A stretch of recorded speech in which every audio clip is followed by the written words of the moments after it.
This is Adrian Hart with your Southeast Colorado news on seconews.org.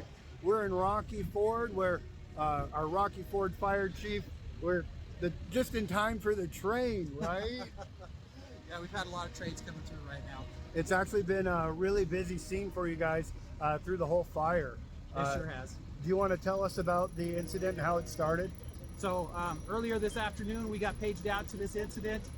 It started over here on the east side of the over on Railroad and 12th Street, and it seemed to have started in some grassy area, and then just the winds picked up and just kind of took it from there. The area has some high grass and some high weed content within it, and it just took off from there. This area's got a very well like a construction warehouse type setup out here, and once it hit inside some of them storage buildings, it just took off from there. So kind of kindling on the fire was the dry brush on the property. Absolutely, and the wind just kind of took it from there and just rolled it through from one storage section to another, and we just could not catch it. I think we're going to take a pause on the interview for the train real quick. Sounds good.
So this incident began this afternoon with the dry brush catching fire. Do we have any cause at this point?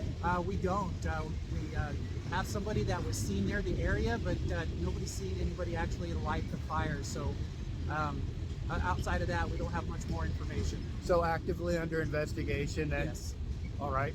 If people have information, they can contact the dispatch, right? Yes, at 719-254-3344. Okay. This fire particularly challenging in several different ways. Do you want to talk a little about that? Yeah, you know what made this fire extremely challenging was the amount of structures and the fuel loading that was inside the structure, because this was a construction storage for a construction company.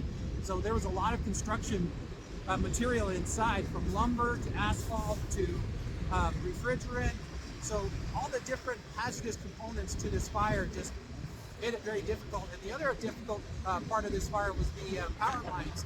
As the power lines were burning off, they were still charged lines, so our trucks were limited to what they could do, where they could travel, because the lines were still hot. Yeah, we walked up on those lines. I'd seen someone notified us of it, so thank you for shooting us that message that there were hot wires on the ground that went over the scanner. Yes. And so we knew to watch for those. And right in that adjacent parking lot where everybody was parking, there were hot lines on the ground. Yes, there were. So a very dangerous situation there. Also, we heard explosions during the fire. Some of those refrigerants you're talking about? Yeah, so that was part of the refrigerants that just got to that point where they just exploded, and then there was also some little propane tanks in there as well that breached it. That's what exploded you were hearing. There could have been some ammunition inside as well. It's hard to tell because there's a lot of popping, and it was a very dangerous situation, but everybody pulled together very well. La Junta, Rocky Ford, Manzanola, Fowler, the law enforcement agencies, the Ontario County Sheriff's Office, Rocky Ford PD, Black Hills Energy.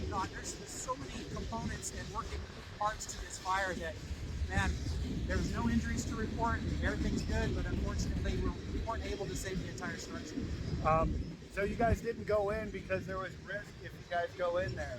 Yeah, there was way too much risk, so it was a fire that we call a defensive fire. So we just made sure that we did exposure protection, watch for spotting everywhere around us, just to make sure that there's no spot fires caused from this fire, because the wind was carrying very hard to the west and carrying a very large smoke to the west. So again, no injuries in this fire, no pets injured. No pets that we're aware of. Okay, and it didn't spread beyond this property, right? It did not. It stayed within the property, and we were able to contain it into the property. Now there's going to be some smoldering going on throughout the night, so if people start noticing some smoldering or some smoke haze in the area, this is probably going to be smoldering for quite some time. Okay, but you've got guys here mopping up. Yes, we do, and we're going to have guys here throughout the night also keeping an eye on it, just to make sure that everything stays safe and nobody will have anything to worry about. We'll take care of it. Awesome. Thank you for keeping our community safe, Ray. Thank you, Adrian. Appreciate All right. it. For the Rocky Ford Fire Department, Fire Chief Ray Gonzales with your Southeast Colorado News, I'm Adrian Hart.